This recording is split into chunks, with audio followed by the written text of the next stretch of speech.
Welcome back to online classes.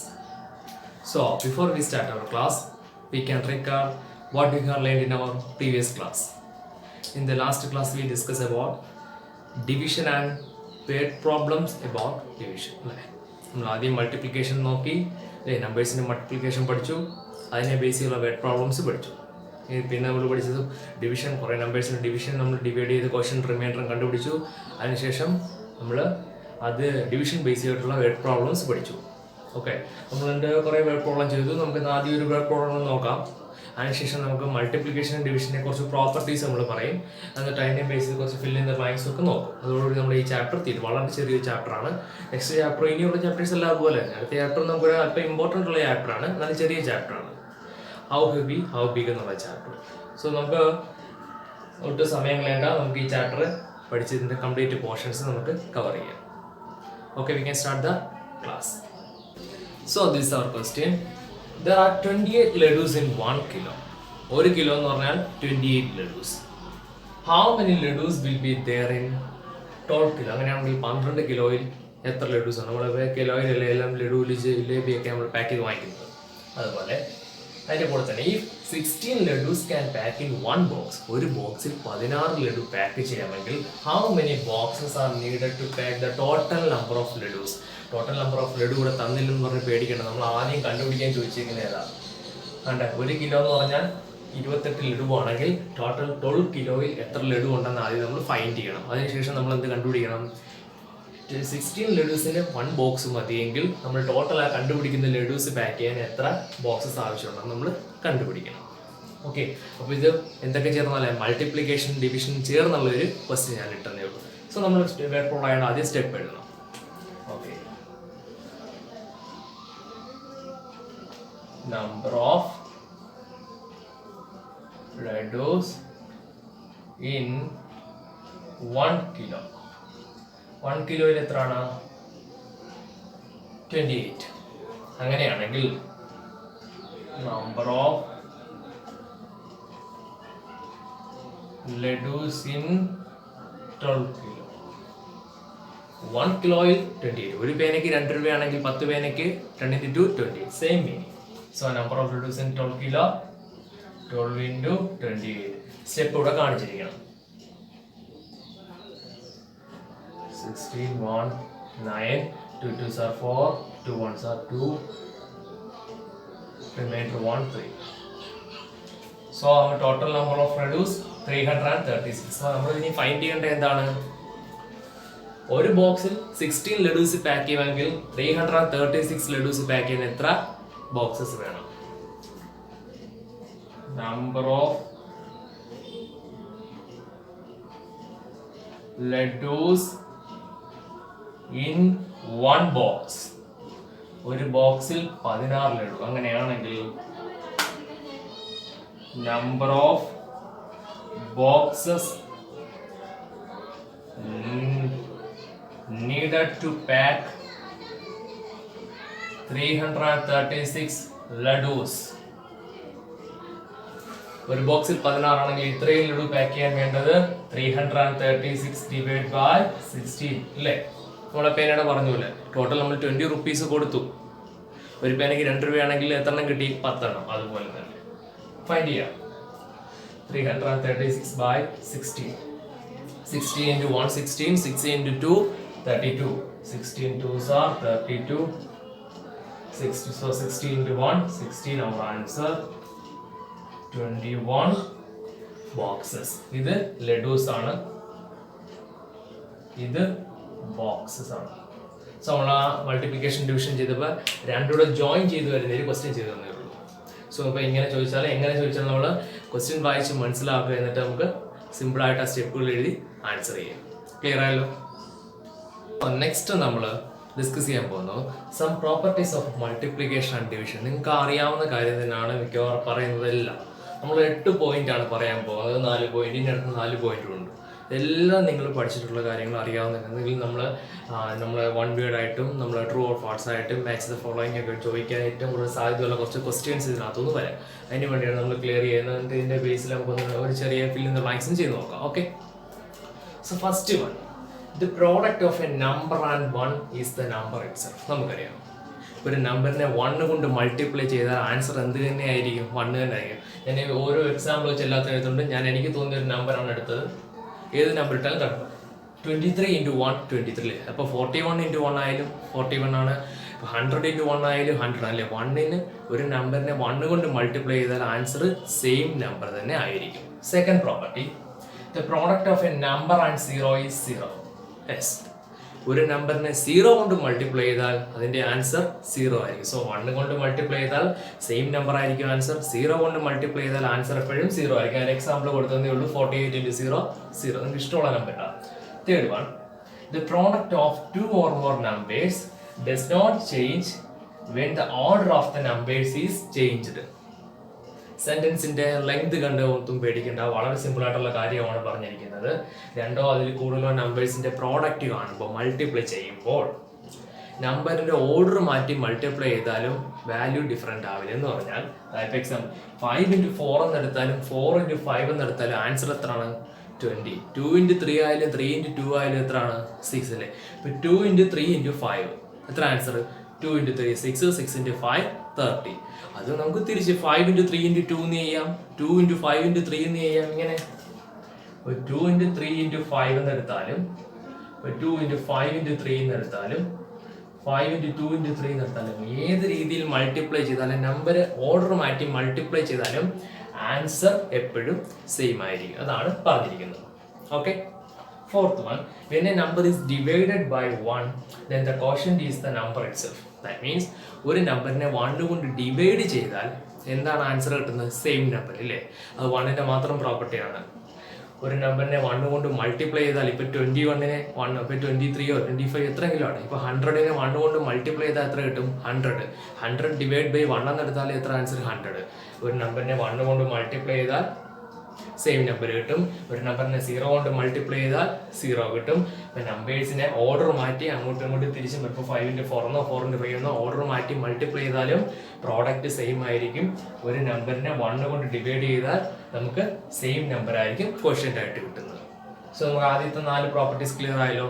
ഇനി നമുക്ക് അടുത്ത 4 നോക്കാം. ഇതെല്ലാം നിങ്ങൾ പഠിച്ചതാണ്, നിങ്ങൾക്ക് അറിയാവുന്നതാണ്. നമ്മൾ ഒന്നുകൂടെ ഈ chapter just revising chapter. Clear ആയില്ലേ? So next properties. Our fifth property, when a number is divided by itself, then the quotient is 1. That means the answer is 1. 18/81. ഒരു നമ്പറിനെ ആ നമ്പർ കൊണ്ട് തന്നെ ഡിവൈഡ് ചെയ്താൽ ആൻസർ എത്ര ആയിരിക്കും? 1. നമ്മൾ ആദ്യം പറഞ്ഞത് എന്താണ്? ഒരു നമ്പറിനെ 1 കൊണ്ട് മൾട്ടിപ്ലൈ ചെയ്താൽ ആൻസർ സെയിം നമ്പർ, 0 കൊണ്ട് മൾട്ടിപ്ലൈ ചെയ്താൽ ആൻസർ 0. നമ്പറിന്റെ ഓർഡർ മാറി മൾട്ടിപ്ലൈ ചെയ്ത് കഴിഞ്ഞാൽ ആൻസർ സെയിം ആയിരിക്കും. പിന്നെന്താ പറഞ്ഞത്? ഒരു നമ്പറിനെ 1 കൊണ്ട് ഡിവൈഡ് ചെയ്താൽ ആൻസർ സെയിം നമ്പർ. നിങ്ങൾക്ക് അറിയാവുന്ന കാര്യങ്ങൾ, നിങ്ങളൊന്ന് കൺഫ്യൂസ് ചെയ്യണം. ജസ്റ്റ് നിങ്ങൾക്ക് അറിയാവുന്ന എക്സാമ്പിൾ വെച്ച് നോക്കിയാൽ. ഇനി ഒരു നമ്പറിനെ സെയിം നമ്പർ കൊണ്ട് ഡിവൈഡ് ചെയ്താൽ ഇപ്പോൾ 10 ഡിവൈഡ് ബൈ 10 എത്ര answer? 1. Okay. Next, when 0 is divided by a number the answer is 0. ഇപ്പോൾ 0യെ ഏതെങ്കിലും നമ്പർ 0യെ ഏത് നമ്പർ കൊണ്ട് ഡിവൈഡ് ചെയ്താൽ ആൻസർ എന്ത് തന്നെ? 0. ഇപ്പോൾ 0/1, 0/100, 0/1000, 0/21, 0/51, 0/100, 101, 0/1 lakh, 0/1 crore, എനി നമ്പർ. 0യെ ഏത് നമ്പർ കൊണ്ട് 0യെ ഡിവൈഡ് ചെയ്താലും എന്താണ്? ഇങ്ങനെ 0 ഡിവൈഡ് ബൈ 1 എന്തെങ്കിലും 1000 എന്തായാലും ആൻസർ എത്ര തന്നെ കിട്ടും? 0. 0 × 0 0 ഉണ്ടാവും. 0 കിട്ടും. കാരണം 0യെ ഏത് നമ്പർ കൊണ്ട് ഡിവൈഡ് ചെയ്താലും 0 ആൻസർ കിട്ടും. Next okay, division by 0 is not possible or meaningless. പക്ഷെ 0 കൊണ്ട് ഡിവൈഡ് ചെയ്യാൻ പറ്റില്ല. നമ്മൾ എവിടെയെങ്കിലും കണ്ടിട്ടുണ്ടോ? ഇപ്പം 22 ഡിവൈഡ് ബൈ 0 ഇങ്ങനെ ക്വസ്റ്റ്യൻ എവിടെയെങ്കിലും പറ്റുമോ? ഇങ്ങനെ 21 ഡിവൈഡ് ബൈ 0 ഇങ്ങനെ ക്വസ്റ്റ്യൻ എവിടെയെങ്കിലും കണ്ടിട്ടുണ്ടോ? ഇല്ല. 0യെ ഒരു നമ്പർ കൊണ്ട് നമുക്ക് ഡിവൈഡ് ചെയ്യാം, പക്ഷേ എന്താണ്? 0 കൊണ്ട് ഒരു നമ്പറിനെയും ഡിവൈഡ് ചെയ്യാൻ പറ്റില്ല. അത് പോസിബിൾ അല്ല. അപ്പം division by 0 is not possible, സാധിക്കില്ല. അല്ലെങ്കിൽ നമ്മൾ എന്ത് പറയും? മീനിങ്ലെസ്. 0 കൊണ്ട് ഡിവൈഡ് ചെയ്താൽ പറഞ്ഞാൽ അതിനൊരു മീനിങ് ഇല്ല. And the last one, dividend equal to divisor into quotient plus remainder. ഇങ്ങനെ കാണുമ്പോൾ നമുക്ക് മനസ്സിലാവും. നമുക്കൊരു എക്സാമ്പിൾ നോക്കാം. 19 ഡിവൈഡ് ബൈ 6 നമുക്ക് നോക്കാം. ഇപ്പൊ എന്താണ്? 3 6 81. ഇതിൽ ആരൊക്കെയാണ്? ഇതാണ് എന്ത്? ഡിവിഡൻഡ്. ഇതാണ് divisor. This is quotient. And this is remainder. ഇത് നാല് നിങ്ങൾക്ക് അറിയാവുന്ന കാര്യമാണ്. നമ്മൾ ആരെയാണോ ഡിവൈഡ് ചെയ്യുന്നത് അതാണ് ഡിവിഡൻറ്റ്.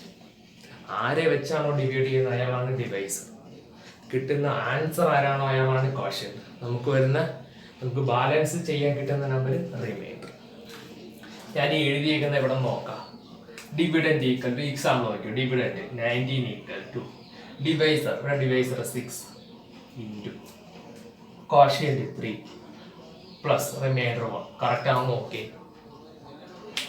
6 into 3 18 plus 1 19. കറക്റ്റ് ആണോ? അപ്പൊ ഏത് നമ്പറിനെ നമ്മൾ ഡിവൈഡ് ചെയ്യാൻ പോയി ഇപ്പൊ റിമൈൻഡർ 0 ആവുന്ന കേസും വരാം. ഇപ്പൊ ഞാനേ 19 വരെ 18 ആണ് എടുത്തിരുന്നെങ്കിൽ 6 3 ആണ് 18 0 ആണ് കേട്ടോ. അപ്പൊ ഞാൻ എങ്ങനെ എഴുതിയേനെ? 18 equal to 6 into divisor into quotient plus remainder എത്ര 0. 6 3 are 18. അപ്പോൾ ഏതൊരു നമ്പറിനെ ഈ ഫോമിൽ എഴുതാതെ പറഞ്ഞു. ഒരു നമ്പറിനെ മറ്റൊരു നമ്പർ കൊണ്ട് ഡിവൈഡ് ചെയ്യാൻ പോയാൽ നമുക്കൊരു ക്വോഷ്യന്റ് റിമൈൻഡർ കാണും. നമുക്ക് എങ്ങനെ എഴുതാം? ആ ഡിവിഡൻറ്റിനെ എങ്ങനെ എഴുതാം? നമ്മൾ ആ ഡിവൈസറെ ഇൻറ്റു കിട്ടുന്ന ക്വോഷ്യന്റ് പ്ലസ് റിമൈൻഡർ. അറിയാം, നമ്മൾ സ്ഥിരമായിട്ട് ചെയ്തുകൊണ്ടിരിക്കുന്ന കാര്യം. പക്ഷെ നമ്മൾ ഈ ഫോമിൽ ഒന്നും ഇത് എഴുതിയിട്ടിരുന്നേ ഉള്ളൂ. ഇത് ജസ്റ്റ് ഒന്ന് പറഞ്ഞു തന്നേ ഉള്ളൂ. വലിയ ക്ലാസ്സുകളിലൊക്കെ ഇത് വലിയ ഫോമിൽ കാണും. സോ 8 പ്രോപ്പർട്ടീസ് ഓർത്തിരിക്കുക. ഇത് ഇച്ചിരി അഡ്വാൻസ് പ്രോപ്പർട്ടീസ് പറഞ്ഞു തന്നുള്ളൂ. ബാക്കി ഇത്രയും നമുക്ക് വൺ വേർഡിനൊക്കെ ചോദിക്കാൻ സാധ്യതയുള്ളതാണ്. അറിയാലോ, ഒരു നമ്പറിനെ സെയിം നമ്പർ കൊണ്ട് ഡിവൈഡ് ചെയ്താൽ ആൻസർ 1 ആണ്. നെക്സ്റ്റ് 0 ഏത് നമ്പർ കൊണ്ട് ഡിവൈഡ് ചെയ്താൽ ആൻസർ 0 ആണ്. പക്ഷെ 0 കൊണ്ടുള്ള ഡിവിഷൻ നോട്ട് പോസിബിൾ, അല്ലെങ്കിൽ meaningless. Next one dividend equal to divisor into quotient plus remainder. So അപ്പോൾ 8 പ്രോപ്പർട്ടീസ് നമ്മൾ പറഞ്ഞു കഴിഞ്ഞു. 8 ക്ലിയർ ആയല്ലോ. സിമ്പിൾ അല്ലേ? ജസ്റ്റ് എക്സാമ്പിൾ വെച്ച് തന്നെ ബൈ ഹാർട്ട് ചെയ്യല്ലോ, മനസ്സിലാക്കി തന്നെ പഠിക്കണം. എക്സാമ്പിൾ വെച്ച് കാണാൻ പഠിക്കുകയേ വേണ്ട. സിമ്പിൾ എക്സാമ്പിൾസ് നോക്കി അങ്ങ് നമ്മൾ അണ്ടർസ്റ്റാൻഡ് ചെയ്ത് വെച്ചാൽ മതി. ക്ലിയർ ആയില്ലേ? So next, fill in the blanks based on our properties. So our property പഠിച്ചു വെച്ചിട്ട് fill in the blanks. ചെറിയ കുറച്ച് ക്വസ്റ്റ്യൻസ് നമ്മളത് ക്ലിയർ ആകാൻ വേണ്ടി മാത്രം. പെട്ടെന്ന് നിങ്ങൾക്ക് ഇപ്പോൾ തന്നെ ആൻസേഴ്സ് എല്ലാം മൈൻഡിൽ വന്ന് കാണും. നമുക്ക് ജസ്റ്റ് നോക്കാം. First question 43 divide by 43. നമ്മൾ ചെയ്ത് നോക്കാം. നമ്മുടെ പ്രോപ്പർട്ടീസ് ഓർത്താൽ മതി. എന്താണ്? രണ്ടും സെയിം നമ്പർ. ഒരു നമ്പറിനെ സെയിം നമ്പർ കൊണ്ട് ഡിവൈഡ് ചെയ്താൽ ആൻസർ എത്ര ആയിരിക്കും? 1 നമ്മൾ പറഞ്ഞായിരിക്കും. Next 1234 divided by 1. A number divided by 1. ഏതെങ്കിലും ഒരു നമ്പറിനെ 1 കൊണ്ട് ഡിവൈഡ് ചെയ്താൽ ആൻസർ എന്തായിരിക്കും? Same number. ഇത് നമ്മൾ തിരിഞ്ഞു പോയല്ലോ. ഓക്കെ, ഒരു നമ്പറിനെ സെയിം നമ്പർ കൊണ്ട് ചെയ്താൽ 1, ഒരു നമ്പറിനെ 1 കൊണ്ട് ഡിവൈഡ് ചെയ്താൽ അതേ നമ്പർ കിട്ടും. Next 0 divide by 999. 0യെ ഏത് നമ്പർ കൊണ്ട് ഡിവൈഡ് ചെയ്താൽ ആൻസർ എത്ര എന്നാണ് പറഞ്ഞത്? 0. Okay, 58 into dash equal to 0. 0 answer കിട്ടണമെങ്കിൽ 58നെ എത്ര കൊണ്ട് മൾട്ടിപ്ലൈ ചെയ്യണം? നമ്മൾ പറഞ്ഞു property. A number is multiplied by 0, then the answer is 0. So എത്ര കൊണ്ട് മൾട്ടിപ്ലൈ ചെയ്യണം? 0. Next 700 divided by 0. എത്ര ആൻസർ? നിങ്ങളുടെ മൈൻഡിൽ ആദ്യം വന്ന ആൻസർ എന്താ? 0 എന്നല്ലേ? തെറ്റാണ്. ഞാൻ പറഞ്ഞു 0യെ ഏത് നമ്പർ കൊണ്ട് ഡിവൈഡ് ചെയ്താൽ ആൻസർ 0 ആണ്. പക്ഷേ ഈ നമ്പർ ഡിവൈഡഡ് ബൈ 0 കൊണ്ടുള്ള ഡിവിഷൻ എന്താണ്? Not possible or meaningless.